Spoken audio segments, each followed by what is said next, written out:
Ever had one of those neighbors? You know the type. The ones who think leaf blowers were invented for 7 a.m. on a Saturday, or crank death metal until 3 in the morning.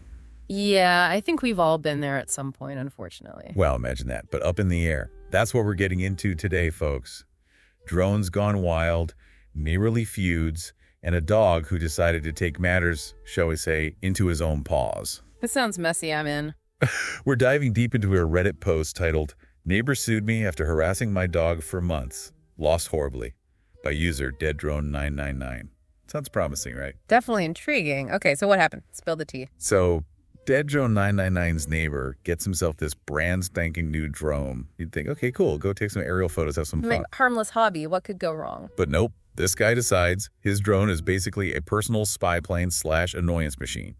Hovering outside windows, buzzing cars like he's in some low-budget Fast and Furious sequel.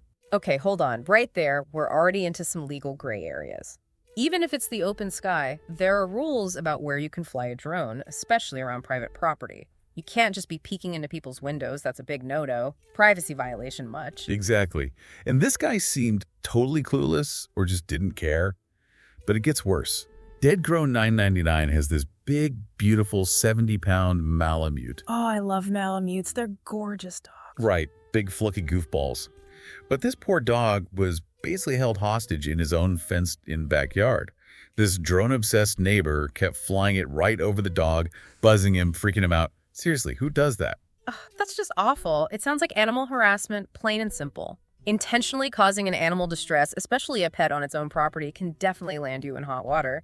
Plus, what if that dog had snapped and hurt himself trying to get out the drone? This guy was seriously playing with fire. Oh, he had no idea. Because here comes the satisfying part of the story, the one we were all waiting for.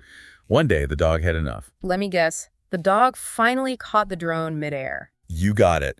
Went full-on Cujo on that thing, drone parts scattered everywhere. To be honest, I kind of cheered when I read that. Me too. Poetic justice for sure, but legally it's interesting. This brings up the whole defense of property question. Could a dog's actions be considered a justifiable defense of his territory? It's a bit of a legal puzzle. Yeah, like, did the dog have a reasonable fear of the drone? It sounds ridiculous, but that's the kind of thing lawyers would argue about. Exactly. But guess what? The neighbor didn't even think about that. He goes and does the absolute dumbest thing possible, sues DeadDrone999. For a chewed-up drone. Seriously. Seriously.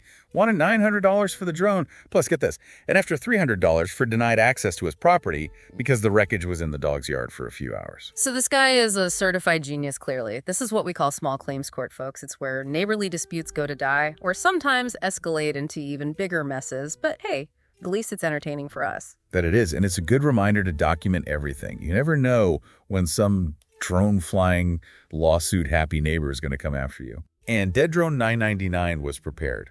This guy was smart. He'd been taking photos, videos, a whole 9 yards. Evidence of the drone hovering way too low, the dog freaking out, even vet bills for stress meds.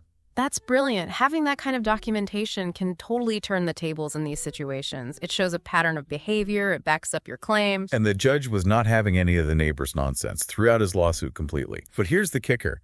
He awarded DeadDrone999 almost $2,000. No way. For real. For real. Covered the vet bills, emotional distress for the dog, the whole shebang. I'm telling you, the internet erupted when that part of the story came out. Yeah. Talk about a victory for the good guys. That's amazing. It just goes to show you sometimes justice does prevail. And it's a good reminder for anyone dealing with a difficult neighbor, document everything. Oh, and the story gets even better. Turns out Mr. Drone Pilot was breaking all sorts of FAA rules. Flying an unregistered drone near an airport, way above the legal altitude limit. This guy was basically a one-man air traffic hazard. Wow, that's a whole other level of irresponsible. It's easy to forget that drones, even the little ones, are still aircraft. There are serious regulations in place for a reason. Safety, privacy, you name it. Exactly. So what can we learn from this whole drone dog showdown? Well, first of all, maybe don't be a jerk with your drone. Second, know the rules. And finally, if you're dealing with a nightmare neighbor, documentation is your best friend.